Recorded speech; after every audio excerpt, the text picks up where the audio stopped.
Hello साथीहरू, स्वागत छ तपाईहरुलाई मेरो सानो छोटो भिडियोमा। आज चाहिँ म हाम्रो छतमा आउँछु माथि पर्याम हुँदै रहेछ माथि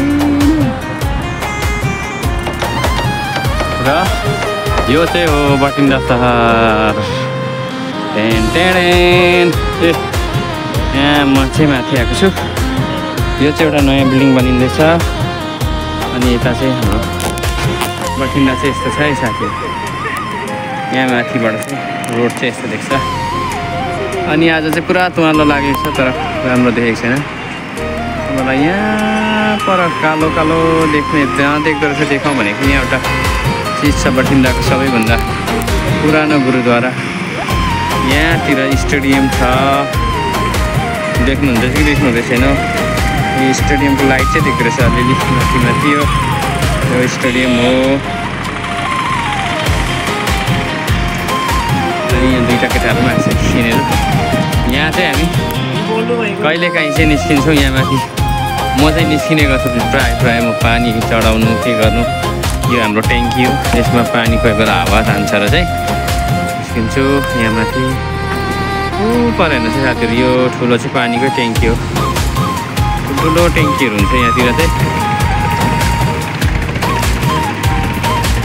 हमारा पीजी किधर है? मेरा पीजी किधर साइड है? हाँ काली उधर साइड है ना पीजी? अपना पीजी इधर है ना? इस साइड है ना? वो गुरुद्वारा वाला टैंकी है, उसके बाद ऐसा जाते हैं ना, इस साइड है, इधर साइड है। किला मुबारक दिखता ही नहीं यार, अच्छा सा किला मुबारक पीछे दिखता है यार। हाँ जम्मै देख्दा यहाँ किल्ला मुबारक भन्छ। यहाँको ठुलो गुरुद्वारा छ। यो चाहिँ उहिलेको राजाको उयो पनि हो भन्छ यहाँकोले। यहाँ चाहिँ अलिअलि देख्छ यो पछाडिको पहाड जस्तो, यसको टुप्पामा सेतो उयो छ। गुरुद्वाराको शिर चाहिँ अलिअलि देख्दैछ। यो चाहिँ बठिन्डाको फेमस जग्गा हो।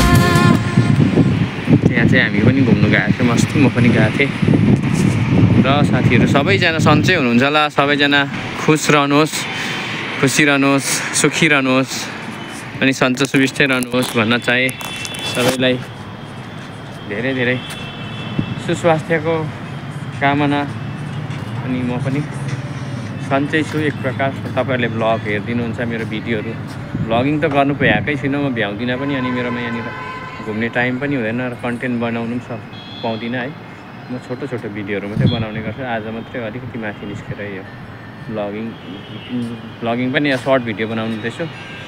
र तपाईँहरूलाई कस्तो लाग्छ यो भिडियोहरू, मेरो भिडियोहरू लाइक कमेन्ट गरिदिनु होला। अनि जति पनि नयाँ नयाँ साथीहरू, सबमा म पनि नयाँ हो अनि सबैजना मेरो यो नयाँ पेजमा जोडिनु भएको छ। सबैजनालाई के भन्न चाहन्छु भने एकअर्कालाई साथ सपोर्ट गरेर नै हामी अगाडि बढ्नुपर्छ र सबैलाई यति भन्दै पाएँ है साथीहरू।